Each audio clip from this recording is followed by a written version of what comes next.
നമസ്കാരം. കുഴപ്പം പിടിച്ച കുടുംബങ്ങൾ. നമ്മുടെ സമൂഹത്തിൽ പല കുടുംബങ്ങളിലും പല പ്രശ്നങ്ങളുള്ളതായിട്ട് നമുക്ക് നമ്മുടെ അടുത്തൊക്കെ നോക്കിയാൽ നമ്മുടെ അടുത്ത വീട്ടിലൊക്കെ കാണാറുണ്ട്. അപ്പോൾ അവിടെ ഈ കുടുംബങ്ങൾ തമ്മിലുള്ള കലഹം കുടുംബങ്ങളെ സംബന്ധിച്ചിടത്തോളം അതൊരു വലിയൊരു പ്രശ്നമാണ്. മറ്റുള്ളവരെ സംബന്ധിച്ച് അവരായിട്ട് ബന്ധപ്പെട്ടവരെ പറ്റിയും വലിയ പ്രശ്നമാണ്. അപ്പോൾ അതിൻ്റെ വിവിധ മാനങ്ങളെക്കുറിച്ച് നമുക്ക് ചിന്തിക്കാം.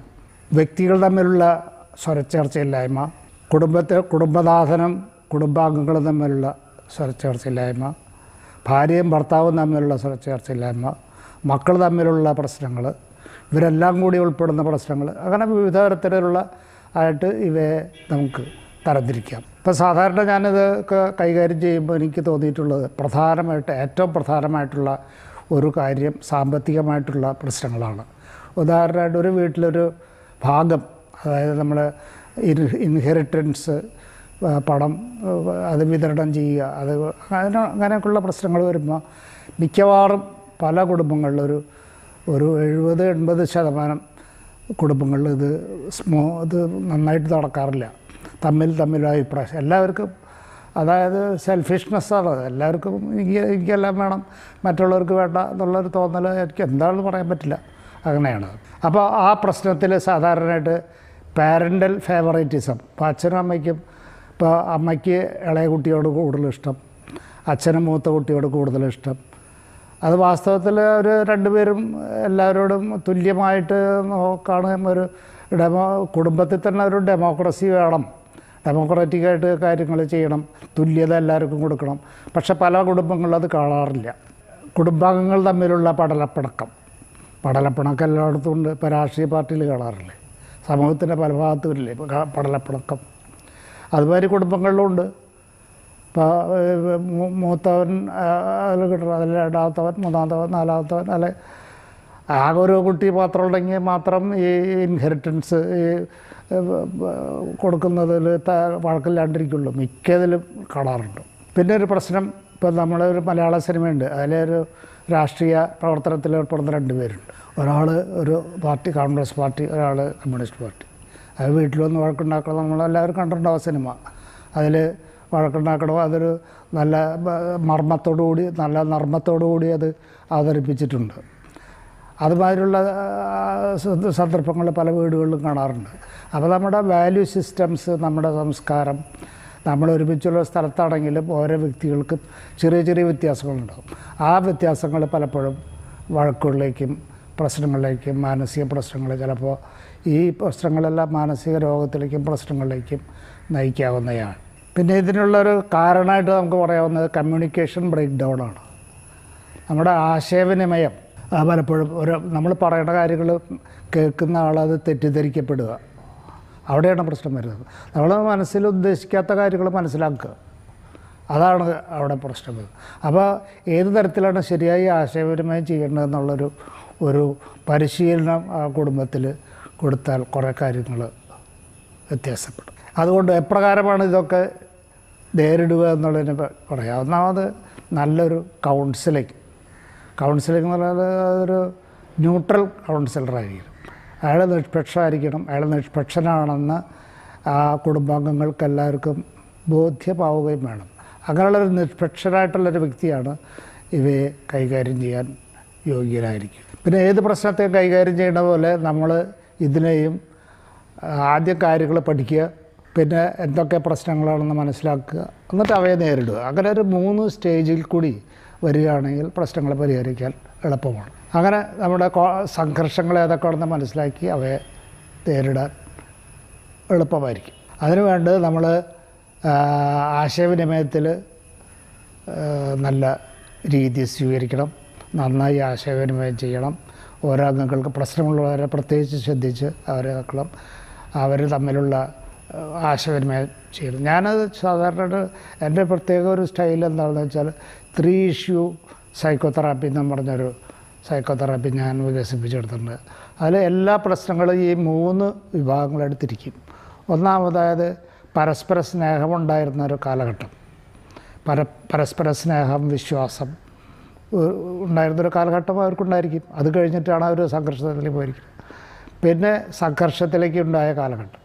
മൂന്നാമത്തത് ഇതെങ്ങനെ പരിഹരിക്കാം, ഓരോരുത്തർക്കും ഏത് തരത്തിൽ പരിഹരിക്കാം എന്നുള്ളൊരു അഭിപ്രായം ഉണ്ടാവും.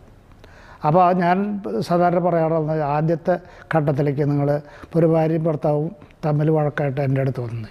അപ്പോൾ ആദ്യം ഞാൻ പറയും, എന്താണെന്ന് വെച്ചാൽ നിങ്ങൾ തമ്മിൽ സ്നേഹം, പ്രേമം ഒക്കെ അനുരാഗ്, ലവ് മാരേജ് ആയിരിക്കും ഒരു പക്ഷേ ആ കാലഘട്ടത്തിലെ അവസ്ഥ എന്താണ്, ആ കാലഘട്ടത്തിൽ നിങ്ങൾ തമ്മിൽ അത് നിങ്ങളൊരു ഷീറ്റ് ഓഫ് പേപ്പറിൽ എഴുതുക.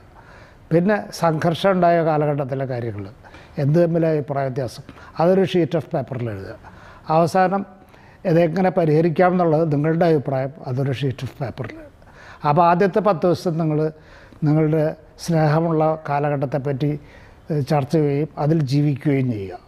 അപ്പോൾ അതിൽ നിങ്ങൾക്ക് എത്രത്തോളം സ്നേഹത്തിൽ ആ സ്നേഹബന്ധം എത്രത്തോളം വികസിപ്പിക്കാമെന്നും നിങ്ങൾക്ക് വ്യക്തമാകും. രണ്ടാമത്തെ ഷീറ്റ് ഓഫ് പേപ്പറിൽ സംഘർഷത്തെ പറ്റിയാണ്.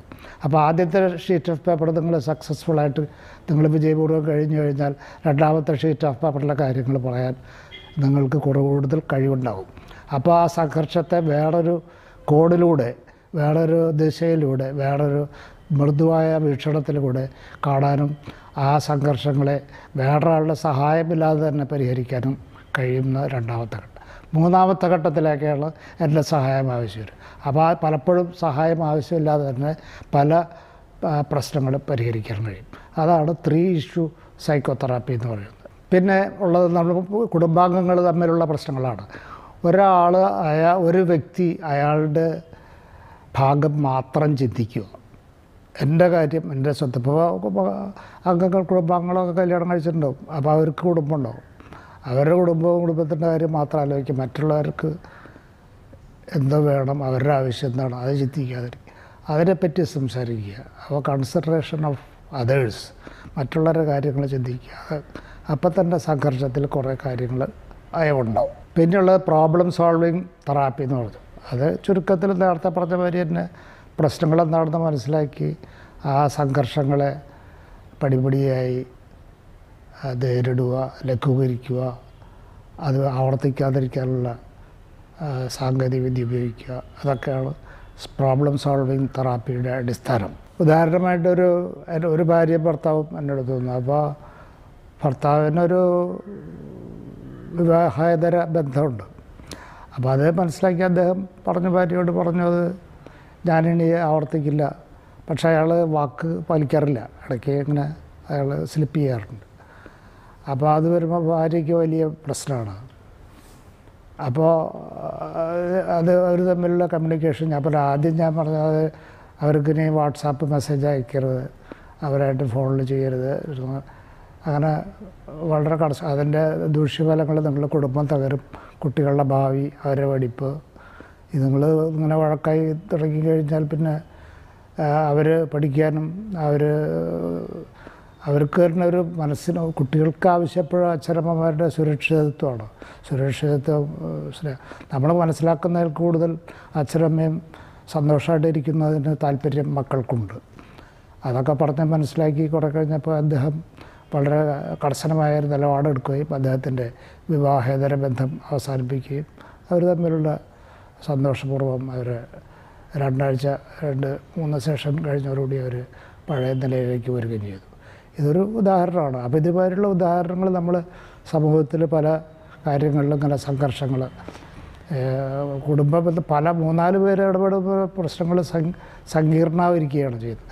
ഈ കുടുംബത്തിൽ പാർട്ടിഷൻ പ്രശ്നങ്ങളാണ് ഏറ്റവും വലിയ പ്രശ്നമായിട്ട് പലപ്പോഴും വരാറുണ്ട്. 2 ഭാര്യയും ഭർത്താവും ഉള്ളത് കുറച്ചുകൂടെ ലളിതം എന്ന് പറഞ്ഞാൽ ലളിതമല്ല. പലപ്പോഴും പല ആൾക്കാരും വളരെ പിടിവാശിയുള്ള സ്ത്രീകളും പിടിവാശിയുള്ള ഭർത്താക്കന്മാരും ഒക്കെ ഉണ്ട്. അപ്പോൾ അതൊക്കെ ഓരോരുത്തരുടെ വ്യക്തിത്വം മനസ്സിലാക്കി അവരുടെ മാനസിക നിലവാരം മനസ്സിലാക്കിയുള്ള ആ ഒരു സമീപനമായിരിക്കും എപ്പോഴും നന്നായിരിക്കുക എന്ന് തോന്നുന്നു. അപ്പോൾ ഈ പ്രശ്നങ്ങളിലൊക്കെ എന്താ വെച്ചാൽ ഇതൊക്കെ പലപ്പോഴൊരു മാനസികമായിട്ടുള്ള സമീപനത്തിലൂടെയും കൗൺസിലിങ്ങിലൂടെയും അവരുടെ സമീപനം മാറ്റുന്നതിലൂടെയും ശരിയാക്കാൻ പറ്റും. പലപ്പോഴും മാനസിക രോഗത്തിലേക്ക് വരികയാണെങ്കിൽ അത് കൗൺസിലിങ്ങും സൈക്കാട്രിക് ചിലപ്പോൾ പോവും. അപ്പോൾ അങ്ങനെ അവസരത്തിൽ അത്തരത്തിലുള്ള സേവനവും ആവശ്യമാണ്. അപ്പോൾ കുടുംബ ബന്ധങ്ങൾ ശരിയായി കഴിഞ്ഞാൽ അടുത്ത തലമുറയുടെ ശോഭനമായ ഭാവിക്ക് അത് വളരെ അനുവാജ്യവും അനിവാര്യവുമായിട്ടുള്ള കാര്യമാണ്.